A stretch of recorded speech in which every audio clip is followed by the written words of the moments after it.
Now, if we go to little back and recall the real line और real number system, तो real line में आपका क्या है कि सबसे पहला कॉन्सेप्ट जो आपने सीखा होगा in the very early classes कि ऐसे एक लाइन खींची थी आपने, यहाँ पे 0 था, 1 2 3 4 so on. Here it could be -1 -2 -3 -4.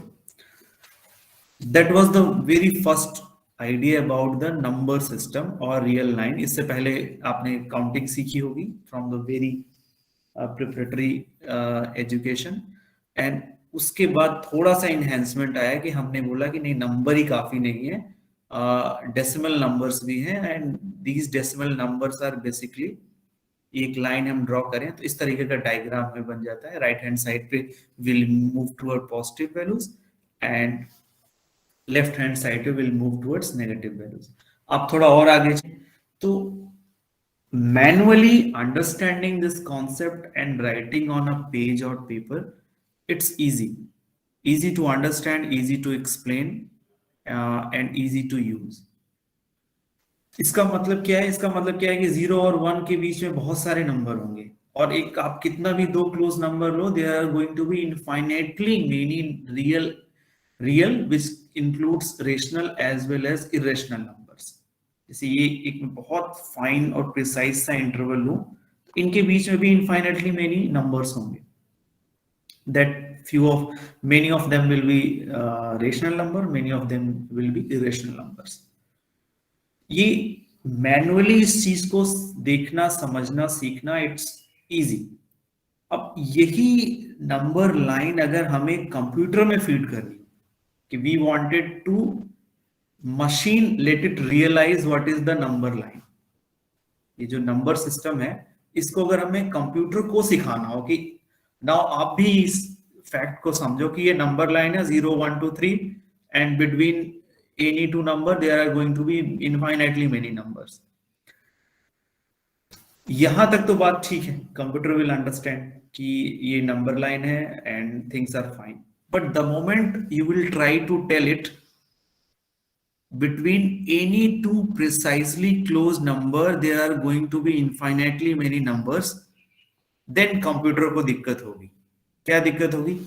उस दिक्कत को पहले हम देख चुके हैं. यहां पे दिक्कत है इसका ये आर्किटेक्चर, दिस वन, क्योंकि इसके पास जो इस स्टोरेज की कैपेसिटी है उसकी अपनी लिमिटेशन है depending on the which bit system you are using. तो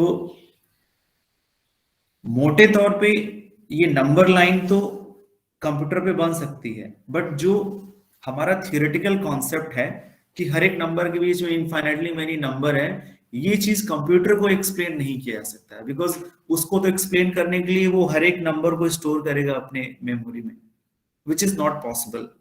why it is not possible? We have already understood it. तो इसका मतलब ये कि अगर इसी सेम नंबर लाइन को हमें कंप्यूटर में फीड करना है तो it cannot be done in the same way the way we visualize and we understand. वो कैसे होगा? वो कुछ इस तरीके से होगा, ये ऐसे. आप इसकी भावना को समझना. This will go like this. ये डॉटेड लाइंस का मतलब यहां पे क्या है कि the computer will understand the same concept but it cannot move with the continuous values. It cannot move with the continuous values. After certain number, 2 digits के बाद जो है ये उससे छोटे नंबर को विजुअलाइज नहीं कर पाएगा, बिकॉज ऑफ कि इसके अंडरफ्लो और ओवरफ्लो की जो सिचुएशन है. अंडरफ्लो और ओवरफ्लो उसी 16, 32 एंड 64 बिट का ही कॉन्सेप्ट है कि एक लिमिट से ज्यादा छोटा नंबर कंप्यूटर 0 ही कंसिडर कर ले. जैसे ही 0 कंसिडर करेगा, इट मींस व्हाट? मैनुअली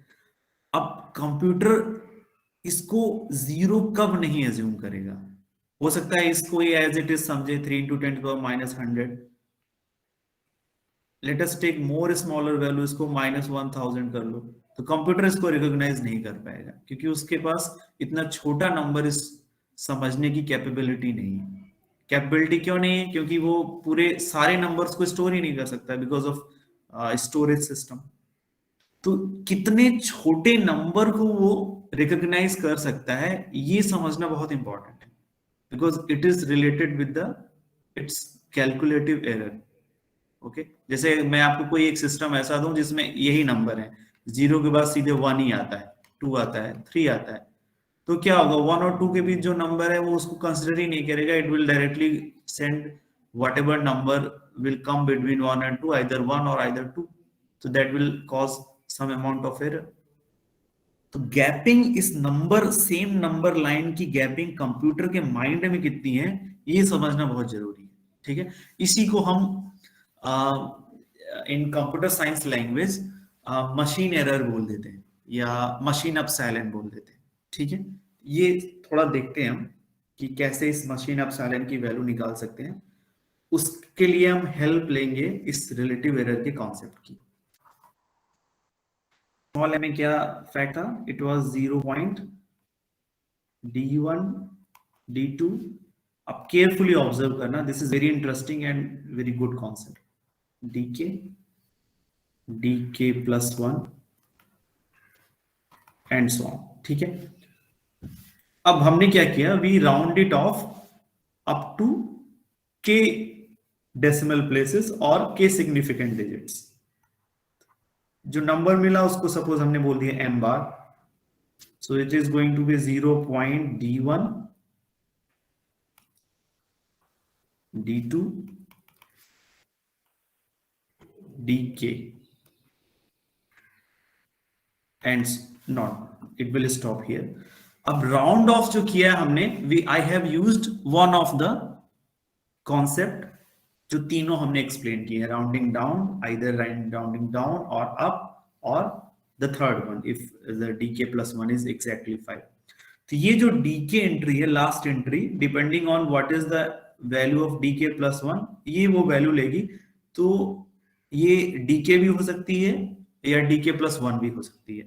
तो इसको मैं कोई नया नोटेशन नहीं देता हूं, let us keep it dk, but in the mind we have this understanding कि ये जो dk की वैल्यू है, depending on the value of dk+1, it may be dk+1 और dk, जो भी राउंड ऑफ करने पे हमारा एग्जैक्ट सिचुएशन बनेगी।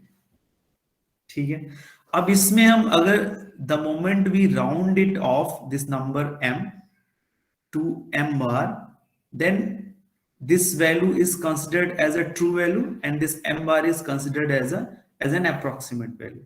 So if we take the difference of these two numbers, तो हमें एरर पता चल जाएगी। ठीक है, अब मैं m minus m bar का अगर का डिफरेंस लू, means we are interested in knowing the absolute error. ठीक है, अब यहां पे थोड़ा सा एक पॉज लेते हैं। मैथमेटिक्स में there is a very good concept कि when we are not able to determine the exact value, then we come up with a very suitable upper bound. आप ध्यान दीजिएगा इस बात पे कि when we are not able to get the exact value, so then we come up with a very good approximation in terms of upper bound। इसको ऐसे समझ सकते हैं कि जैसे हमने कोई कैलकुलेशन की, उसमें कितनी एरर आ रही है ये हम नहीं इवेलुएट कर पा रहे हैं एग्जैक्टली। ठीक है, सो उसका तरीका क्या है? तरीका ये है कि अब हमें नहीं पता कितनी एरर होगी, बट हमें ये पता है कि इससे ज्यादा नहीं होगी। Okay, that is what we meant by a suitable upper bound.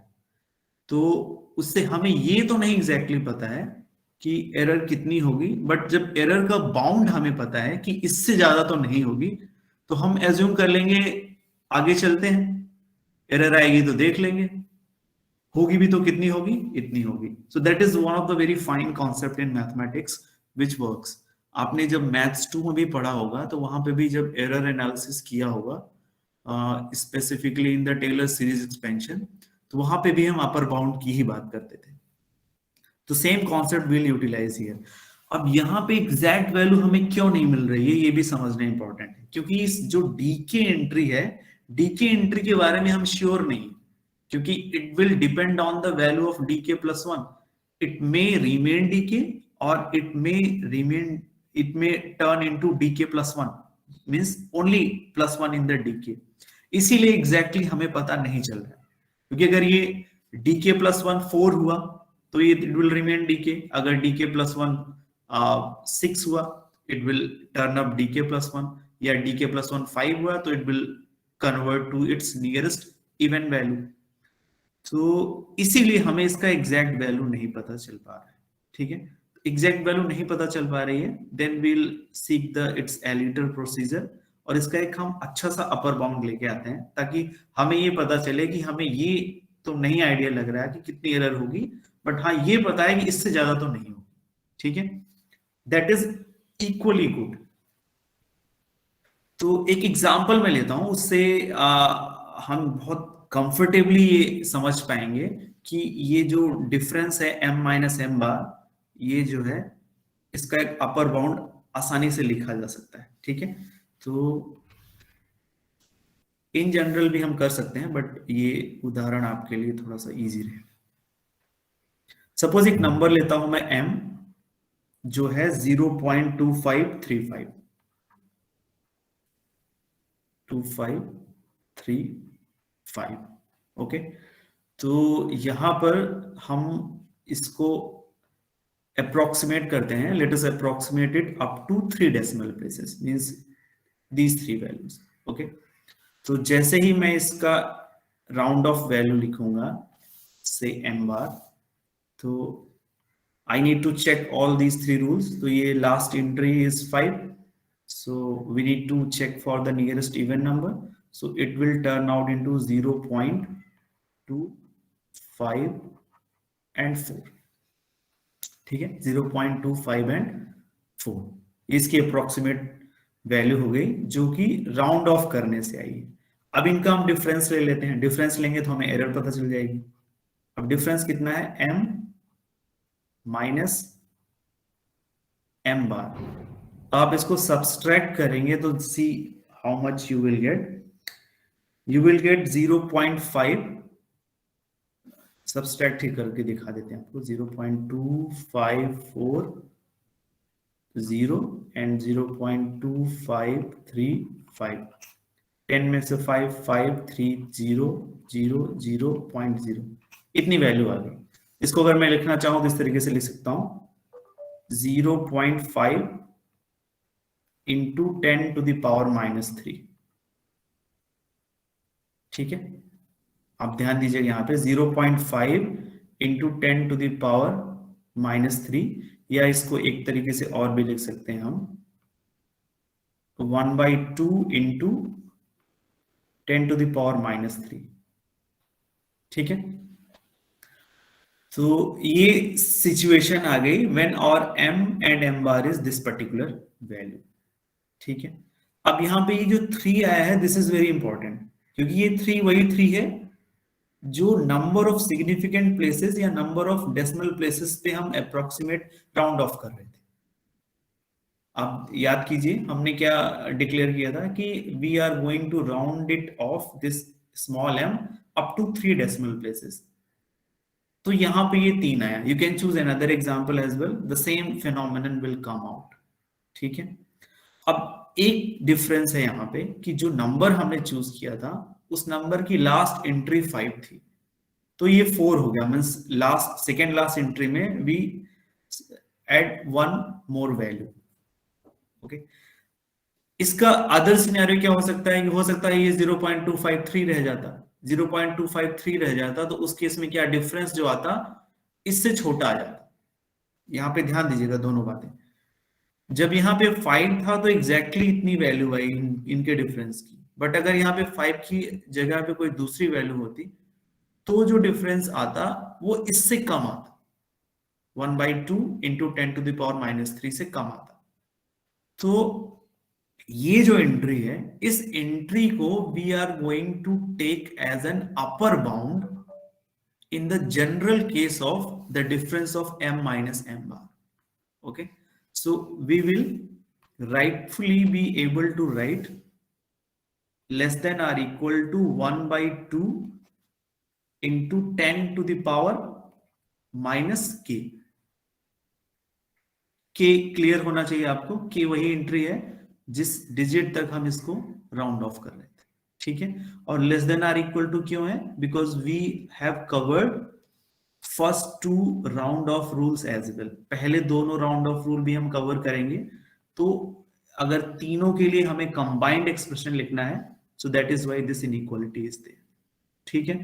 तो ये बात यहाँ पे बहुत अच्छी निकल के आई कि हमें m माइनस एम बार की एग्जैक्ट वैल्यू तो नहीं पता, बिकॉज m माइनस एम बार के रिजल्ट तक जाने के 3 रास्ते हैं, 3 तरीके से राउंड ऑफ कर सकते हैं। तो तीनों तरीकों का जो कंबाइंड एंट्री आई वो ये आई, ठीक है। ये एरर हो गई। अब इसी को हम अगर रिलेटिव एरर के फॉर्म में देखना चाहें तो रिलेटिव एरर के फॉर्म में ये क्या हो जाएगा, ये तो हो गई एब्सोल्यूट एरर, एब्सोल्यूट एरर। इसी अप्रोक्सीमेशन में means when we have approximated m by m bar, तो रिलेटिव एरर कितनी हुई, we have just now saw the definition of relative error. तो रिलेटिव एरर के केस में क्या हो जाएगा, R E relative error, it is going to be m minus m bar true value minus approximate value divided by true value. Okay, तो ये कितना हो जाएगा, इसका भी एक हम अपर बाउंड लिखेंगे, इसको चाहे तो पूरे पे भी मॉड लगा लें हम, that won't be any issue. इसी एग्जांपल को फिर से हम ले लेते हैं और देखते हैं अब इस केस में कितना आएगा इसका अपर बाउंड, ठीक है। तो m माइनस एम बार तो हमने इवेल्युएट कर रखा है, वो कितना है m minus M bar divided by m, इसकी एब्सोल्यूट वैल्यू के बारे में हम जानना चाहते हैं, ठीक है। तो जो m माइनस एम बार है, it is how much, 1/2 into 10⁻³ ठीक है। और जो m की वैल्यू कितनी है, वो है 0.2535, 0.2535। ऑलराइट, अब यहां पर let us multiply with 10 in the denominator as well as numerator.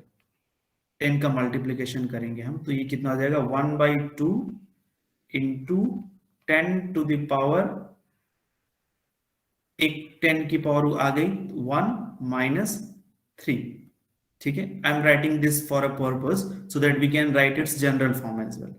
10 से न्यूमरेटर और डिनोमिनेटर दोनों से मल्टीप्लाई किया, तो इस 10 को मैंने लिख दिया 10⁻1-3, और here what I got 2.535। Okay, तो अब ये जो डिवीजन है 2.535, we can comfortably be able to write this is less than or equal to 1/2 into 10⁻1-3, क्योंकि ये 2.535 एक से बड़ा है, तो जो भी वैल्यू आएगी इससे तो छोटी ही होगी। Okay, 2.535 is more than 1, so whatever value will come, it will be less than or equal to this value. अब ये m तो कुछ भी हो सकता है, but the way we have carried out this computation, हमेशा ऐसी ही सिचुएशन है कि जो आपका डिनोमिनेटर होगा that will be always more than 1, okay, that will always be more than 1।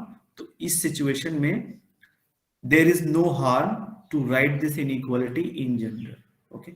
तो 1/2 इंटू 10⁻1-3, इसी को इन जनरल अगर हम लिखना चाहेंगे तो this will be less than or equal to 1/2 into 10 to the power 1 minus 3 की जगह क्या आ जाएगा k। ठीक है, तो ये जो वैल्यू आ गई है तो ये रिलेटिव एरर, बट इसी को हम बोलते हैं मशीन एरर और मशीन एप्सिलॉन। Machine epsilon. अब मशीन एप्सिलॉन क्या चीज है? मशीन एप्सिलॉन वही गैपिंग है जिस गैपिंग की हम यहां पे चर्चा कर रहे थे कि ये जो सिचुएशन है, एक नंबर के बाद जस्ट दूसरा नंबर क्या होगा, उस गैपिंग की वैल्यू इसी से आएगी। तो जो भी इस m minus M bar upon M की वैल्यू आएगी, बेसिकली अगर हम इसको इस तरीके से समझने की कोशिश करें कि सपोज वन कंप्यूटर में हमारे स्टोर्ड है, तो कंप्यूटर में स्टोर्ड नेक्स्ट क्लोजेस्ट एंट्री कौन सी होगी? क्योंकि कंटिन्यूअस तो हो नहीं सकता, we already agree on that. Continuous के लिए it can not be done on the computer system. तो वन के बाद जो क्लोजेस्ट एंट्री है स्टोर्ड इन द कंप्यूटर, वो यही है 1 प्लस एप्सिलॉन एम। अगर मशीन एप्सिलॉन को हम इस तरीके से डिनोट करें तो ये गैपिंग है, इसी को मशीन एरर कहते हैं या मशीन एप्सिलॉन कहते हैं।